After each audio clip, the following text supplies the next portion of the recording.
بسم اللہ الرحمن الرحیم، السلام علیکم ورحمۃ اللہ وبرکاتہ۔ ہمارا سورۃ الاعراف 9 پارہ اور 7 رکوع چل رہا ہے 142 آیت سے۔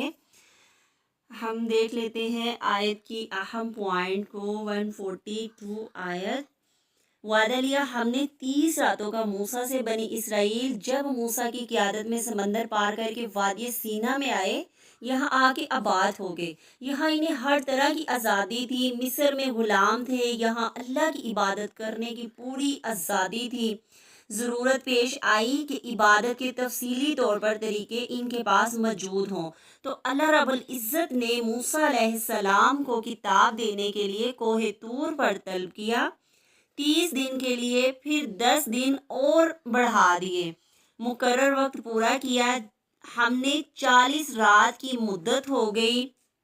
کہا موسیٰ نے اپنے بھائی سے کہ میرے بعد میری قوم کا خیال رکھنا اور اصلاح کرنا، نہ پیروی کرنا، بگاڑ پیدا نہ کرنے دینا۔ اور 3 سال بڑے تھے ان کے بھائی ہارون، مگر مددگار ہیں۔ سورۃ طٰہٰ 29 میں بھی کہ میرا مددگار بنا دے ہارون کو، اللہ سے یہ دعا کی۔ اس سے پتہ چلتا ہے عمر میں چھوٹا بڑا ہونے میں فرق نہیں پڑتا، رہنمائی کرنے والا، ٹھیک ہے۔ امامت میں بھی، علم میں بھی بس بڑا ہو، ٹھیک ہے۔ علم کے حاصل کرنے میں یکسوئی ضروری ہے، اس لیے اللہ نے موسیٰ کو الگ پہاڑ پر اکیلا بلایا۔ یکسوئی کا مطلب کیا ہے کہ علم حاصل کرنے کے لیے تنہائی ضروری ہے، یعنی سیپریٹ جگہ صرف جو پڑھائی کے لیے ہو، اور یاد کرنے کے لیے بھی سیپریٹ جگہ ہونی بہت ضروری ہے، ٹھیک ہے۔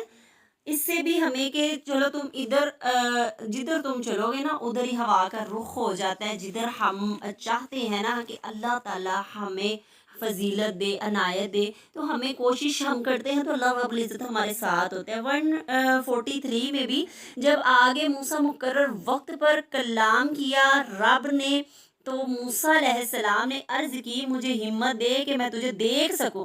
اللہ نے فرمایا نہ دیکھ پاؤ گے، دیکھو پہاڑ کو اگر دیکھ سکو تو مجھے بھی دیکھ لو گے۔ اللہ نے تجلی ڈالی ایک اور کر دیا ریزہ ریزہ، ٹھیک ہے۔ روشنی کی ایک ہلکی سی جھلک تھی جو ریت بن گیا تھا پہاڑ۔ گرج کے صدمے سے موسیٰ بے ہوش ہو گئے۔ جیسے ہی بادل میں کڑک جیسی بجلی ہوتی ہے نا، جب ہوش آئی تو اللہ کی پاکیزگی بیان کرتے ہوئے یا رب العالمین ہم انسان اس قابل نہیں کہ میں تجھے دیکھ سکوں۔ روز آخرت لوگ اپنے رب کو دیکھیں گے جیسے چاند کو سامنے دیکھا ہے۔ اللہ اکبر، میں تو یہ کرتا ہوں، میں یہ کرتی ہوں، ایسی بات کرتا ہوں، ایسی بات کرتی ہوں۔ ہمیں سبق ملتا ہے کہ انسان جو دعا کرے حدود کے اندر رہ کے کرے، حدود سے تجاوز نہ کرے، ٹھیک ہے۔ یہی 143 کا ہمیں سبق مل رہا ہے۔ آگے 146 میں اگر ہم آتے اہم آیات کی طرف، تو ان قریب میں پھیر دوں گا۔ اپنی آیات سے مراد کون سی آیات ہے جو اللہ کی کتابوں میں بھی ہے، کر کے دکھائی، آیات سمجھنے سے جو لوگ محروم ہو گئے اور جنہوں نے غور و فکر کیا۔ اور آگے اسی سبیل راستے کی طرف آتے ہیں، سبیل الرشد اور سبیل الغی، دو راہیں، 2 منزلیں، 2 راہا۔ سبیل الرشد جنت کا راستہ، سبیل الغی جہنم کا سفر۔ ہدایت کی طرف بلائے جانے پر 2 راہیں ہوتی ہے۔ 147 آیت کے اندر اگر ہم دیکھتے ہیں تو فرمان رسول کیا ہے کہ تباہ ہو گیا وہ شخص جس نے آج اس کے کل سے بہتر نہیں کیا، ٹھیک ہے۔ کہ وہ جو پچھلا جو ہمارا گزر چکا ہے نا، جو ہم کہتے ہیں ہمارے باپ دادا، ہماری تو نسلیں چلتی آ رہی، ہمارے تو رواج ہیں، تو فرمان رسول ہے یہاں پہ کہ تباہ ہو گیا وہ انسان جس نے اپنے آج کو بہتر نہیں کیا کل کی نسبت، ٹھیک ہے۔ تو ہم نے اپنے آج کو بہتر کرنا ہے، تو 2 راہیں ہیں، ٹھیک ہے، اونچائی کی اور پستی کی۔ سبیل الرشد یعنی ہدایت کی، سبیل الغی یعنی کون سی؟ بھٹکے ہوئے۔ 2 راہیں پہ کھڑے ہیں ہم۔ اب دیکھیں یہاں پہ تھوڑا سا محاسبہ کر لیتے ہیں کہ یہ جو سبیل الرشد ہے نا، یہ پہلا شخص ہے، ٹھیک ہے، اور سبیل الغی ہے جو یہ دوسرا شخص ہے، ٹھیک ہے۔ اور یہ جو گرین لائن آ رہی ہے نا، یہ دیکھیں کس کی طرف آ رہی ہے، یہ سیدھی جنت کی طرف آ رہی ہے. کس کی طرف آ رہی ہے؟ سیدھی جنت کی طرف آ رہی ہے. اور یہ جو اورنج والی لائن ہے، یہ دیکھیں یہ چل چلا کر کہاں پہ آ رہی ہے؟ جہنم کی طرف آ رہی ہے. اور یہ جو درمیان میں یہ گول دائرے بنے ہوئے نا، دوراہا، یہ سمجھ لیں کہ ہم ایک سڑک پہ کھڑے ہیں، ایک پل پہ کھڑے ہیں. ہم یہ پہلا شخص ہے سبیل الرشد، یہ یہاں سے نکلا ہے، ٹھیک ہے، یہ گرین لائن پہ نکلا ہے، اب دوراہے پہ کھڑا ہے. اب اگر اس نے دعائیں نہیں کی اور اپنے فہم سے سوچ سمجھ کے کام نہیں لیا تو وہ کیا کرے گا؟ اگر نہیں لیا تو وہ کیا کرے گا؟ وہ آگے سے ٹرن لے لے گا. کدھر کو ٹرن لے گا؟ یہ اورنج لائن کی طرف وہ ٹرن لے لے گا.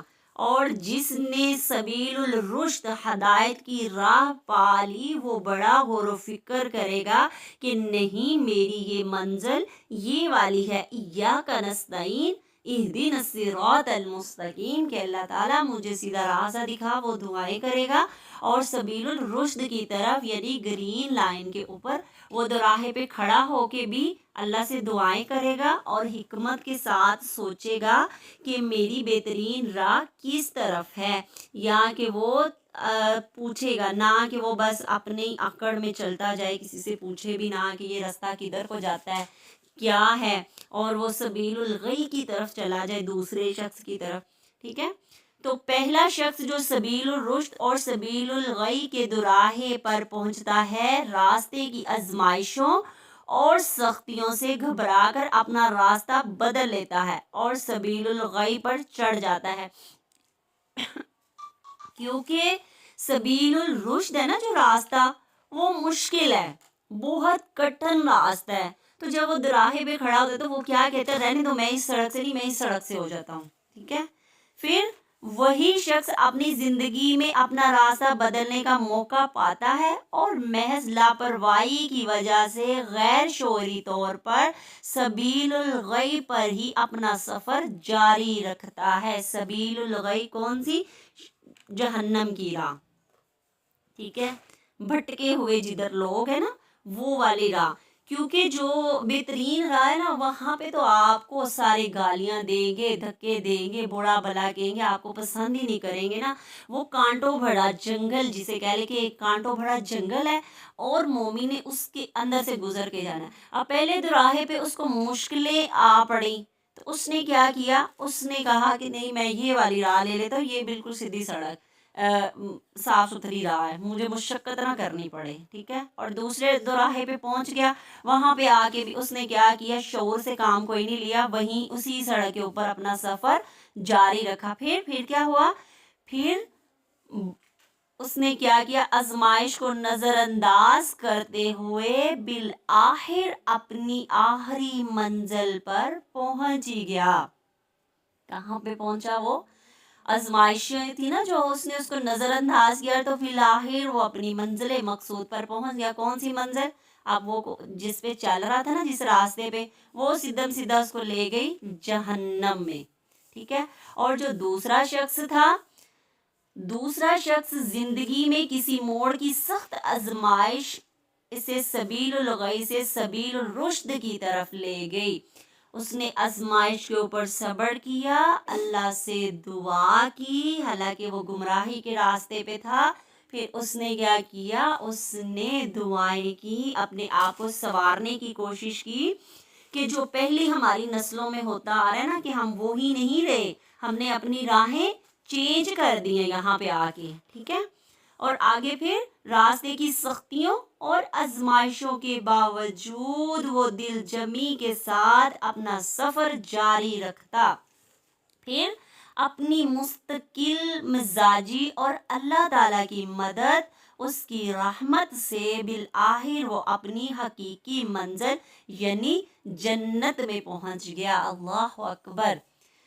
اب یہاں پہ ہمیں جو سبق مل رہا ہے نا، وہ یہ مل رہا ہے کہ جو ہم نے اپنی پچھلی زندگی ہے اسی لیول سے نہیں گزارنی. اگر ہم اس ہدایت پہ تھے، آگے سے ہم نے وہ انجوائمنٹ میں اپنی زندگی کو کھپا دیا تو ہم کیا وہ اپنے باپ دادا کی وہ جو رسمیں چلتی آ رہی ہیں نا اسی پہ چلتے آئے جیسے ادھر بھی جو نہیں سنتے تھے نہیں مانتے تھے وہ یہی کہتے تھے ہم کیوں اپنے باپ دادا کا دین چھوڑے، تو ہم بھٹک جائیں گے، تو ہماری منزل کہاں جائے گی؟ جہنم۔